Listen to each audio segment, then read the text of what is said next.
मेरा ही कत्ल होकर इनका महल तैयार हुआ था, लेकिन इनसे उम्मीद थी कि ये जब कुर्सी पर बैठेंगे तो शायद कुछ मर्यादाओं का ख्याल करेंगे। मेरे खून से इनके चमन में रंगीनी आई है, मेरे साथ इंसाफ की बात शुरू करते हुए और सदन के फैसले के मुताबिक नई सरकार को बधाई देते हुए अपनी बात शुरू करते हुए बड़ा परेशान हूं कि कहां से बात शुरू करूं।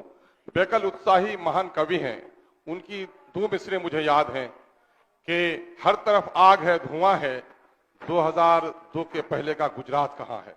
मुझे आज यही कह रहा हूं कि सत्ता है और विपक्ष है, मैं ढूंढ रहा हूं कि 2005 का माननीय मुख्यमंत्री नीतीश कुमार कहां है।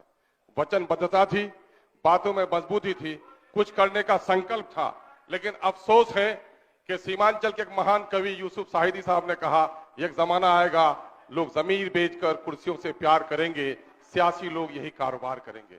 मुझे बड़ा अफसोस है कि आज इस सियासी कारोबार से 3 सालों के दरमियान में 3 बार सरकारें अदलती बदलती हैं, उससे नौकरशाही का बड़ा बढ़ावा हुआ है, रिश्वतखोरी बढ़ी है, लोकतंत्र की मर्यादाएं कमजोर हुई हैं।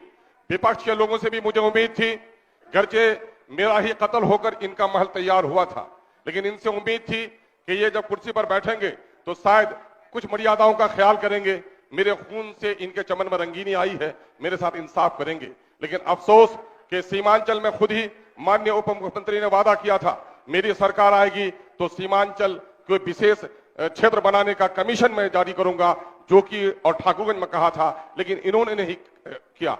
मुझे इस बात का गम नहीं है कि चूंकि सबके दिल में है खोट, सबने दिया है हमको चोट, इसलिए हम आपसे निवेदन करना चाहते हैं कि इस वक्त 500 करोड़ रुपए जो बिहार के गरीब और मजदूरों के खून के पसीने की कमाई है, जिससे बिहार में जाति आधारित गणना हुआ है, और इस गणने के मुताबिक एससी बिरादरी की आबादी 2,56,20% है। उनकी 20,49,370 नौकरियों में उनकी नौकरी की हिस्सेदारी 4,11,000 होती है। उनको सिर्फ 2,91,000 नौकरी दी गई है। और बिहार में मुस्लिम अल्पसंख्यक की आबादी 2,31,00,000 होती है, उनकी अनुपातिक हिस्सेदारी नौकरी में 3,68,000 की होती है, और उन्हें मात्र 1,73,000 नौकरी सर 1,95,000 नौकरी उनकी समाप्त कर दी गई है। महोदय, मैं नई सरकार से आशा करूंगा और माननीय मुख्यमंत्री की वचनबद्धता का हम सबूत चाहते हैं कि कम से कम इस परिस्थिति में इन लोगों को कम से कम नौकरी दिलवाने के लिए वो विशेष प्रावधान करेंगे। हम आपका इस बात के लिए साधुवाद देते हैं कि आपने मुझे मौका दिया। सांप्रदायिकता और निज स्वार्थ की राजनीति ने हमेशा देश को नुकसान पहुंचाया है। बिहार ने देश को राह दिखाया है, सांप्रदायिक से अलग होइए, निज स्वार्थ से अलग होकर पूरे देश को एक राह दिखाने का काम बिहार करे, हम उसकी कामना करते हैं।